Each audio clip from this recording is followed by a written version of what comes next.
सुबह के 7 बजे थे और मेरे घर में महाभारत का शंखनाद हो चुका था। शंख यानी मेरी माताश्री की आवाज। रोहन, उठ जा कुंभकर्ण की आत्मा, सूरज तेरे कमरे में घुसकर सेल्फी लेकर चला गया और तू अभी तक घोड़े बेचकर सो रहा है। आज तेरा यूनिट टेस्ट है, याद है या वो भी भूल गया? आंखें मलते हुए मैं उठा। मेरी दुनिया में अलार्म क्लॉक की कोई जगह नहीं थी, मेरी मां ही काफी थी। मैंने बिस्तर पर बैठे बैठे ही एक वीर योद्धा की तरह खुद से बात की। रोहन, आज का दिन तेरा है, तू उठेगा, तू लड़ेगा, तू जीतेगा, आज तू क्लास का हीरो बनेगा। ये सेल्फ टॉक बहुत जरूरी होता है, भले ही इसका असर सिर्फ बाथरूम के दरवाजे तक ही रहता है। बाथरूम में घुसते ही मैंने ब्रश उठाया, पेस्ट लगाया और छी, ये क्या है? पूरा मुंह नमकीन हो गया। अरे यार, नींद में टूथपेस्ट की जगह नमक की डिब्बी उठा ली थी। दिन की क्या शानदार शुरुआत थी। खैर, जैसे तैसे तैयार होकर मैंने अपनी यूनिफॉर्म पहनी। आज मैं कुछ ज्यादा ही कॉन्फिडेंट महसूस कर रहा था। शीशे में देखकर मैंने अपने आप को एक फ्लाइंग किस दी और बोला, क्या लग रहा है हीरो? स्कूल पहुंचकर पता चला कि मेरा कॉन्फिडेंस उतना ही खोखला था जितना मेरे दोस्त पप्पू का दिमाग। मैंने अपनी यूनिफॉर्म तो पहनी थी, पर पैंट पापा की पहन आया था, जो मुझसे 4 इंच लंबी थी। मैं उसे मोड़ मोड़कर निंजा टर्टल बना हुआ था। पहली क्लास हिस्ट्री की थी। वर्मा सर पढ़ा रहे थे और मैं अपनी सपनों की दुनिया में खोया हुआ था। मैं था आलसी मैन, एक ऐसा सुपर हीरो जो अपनी शक्तियों से दुनिया की सारी मुसीबतें कल पर टाल देता था। मेरा मिशन था वर्मा सर की बोरिंग क्लास से बच्चों को बचाना। मैं अपनी लेजर आंखों से तभी एक चौक का टुकड़ा सीधा मेरे माथे पर आकर लगा। रोहन, बताओ पानीपत की दूसरी लड़ाई किसके बीच हुई थी?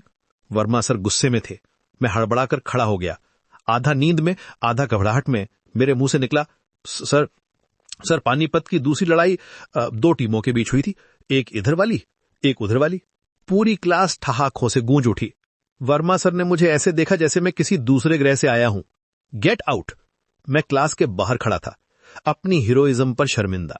लंच ब्रेक में मेरे 2 जिगरी दोस्त पप्पू और चिंटू मेरे पास आए। उनकी शक्लें देखकर ही किसी की आधी प्रॉब्लम बढ़ जाए। पप्पू ने मेरे कंधे पर हाथ रखकर कहा, टेंशन मत ले भाई, वर्मा सर को पटाने का मेरे पास एक आइडिया है। कल उनके लिए घर से पराठे लेकर आना, ज्ञान पेट से होकर दिमाग में जाता है। चिंटू ने अपना एक्सपर्ट ओपिनियन दिया, पराठे से कुछ नहीं होगा, तो एक काम कर, उनकी कुर्सी पर फेविकोल लगा दे। जब वो चिपक जाएंगे तो उन्हें तेरी वैल्यू पता चलेगी। मैंने दोनों को देखा और सोचा कि इनसे सलाह लेने से अच्छा है मैं क्लास के बाहर ही खड़ा रहूं। अगली क्लास मैथ्स की थी और मैडम ने सरप्राइज टेस्ट की घोषणा कर दी। मेरे हाथ पैर फूल गए। मेरे सामने क्वेश्चन पेपर एक राक्षस की तरह लग रहा था। मैंने फिर आंखें बंद की। मैं फिर से आलसी मैन बन गया था। इस बार मेरा दुश्मन था अलजेब्रा डेमन। मैंने अपनी सुपर लेजीनेस की शक्ति से सारे एक्स और वाई को सुला दिया। वो बेचारे खर्राटे लेने लगे। मैं जीत रहा था। रोहन, तुम्हारी शीट अभी तक खाली क्यों है? मैडम की आवाज ने मेरा सपना तोड़ दिया। हकीकत में मेरी शीट उतनी ही खाली थी जितना मेरा दिमाग। मैंने पेन उठाया और पहले सवाल पर लिखा, डियर मैथ्स, प्लीज बड़े हो जाओ और अपनी प्रॉब्लम्स खुद सॉल्व करो। सिंसियरली, एक परेशान स्टूडेंट। मुझे नहीं पता था कि इसका क्या नतीजा होगा, पर उस वक्त मुझे ये दुनिया का सबसे लॉजिकल जवाब लगा। स्कूल का दिन जैसे तैसे खत्म हुआ। मैं घर की तरफ जा रहा था, ये सोचते हुए कि आज का दिन और कितना बुरा हो सकता है। तभी मैंने देखा कि मेरी क्रश रिया सड़क के उस पार खड़ी थी। ये मौका था हीरो बनने का। मैंने मन में सोचा, रोहन जा, बात कर, आज नहीं तो कभी नहीं। मैं पूरे स्टाइल में सड़क पार करने लगा, बालों में हाथ फेरते हुए। मैं रिया को देखकर मुस्कुराया, उसने भी मुस्कुराया। मेरा दिल जोर जोर से धड़कने लगा। मैं बस उसके पास पहुंचने ही वाला था कि मेरा पैर पापा की लंबी पैंट में फंस गया और मैं धड़ाम से केले के छिलके पर फिसल गया, जो वहां था भी नहीं। मैं सीधा एक कीचड़ से भरे गड्ढे में जा गिरा।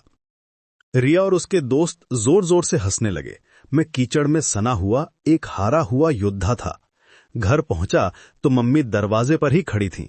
मेरी हालत देखकर वो चिल्लाई, ये क्या हाल बना रखा है? इंसान है या नाली से निकला हुआ कोई नया जीव? अनरा, बताती हूं तुझे। मैंने आसमान की तरफ देखा और सोचा, आज का दिन वाकई मेरा था।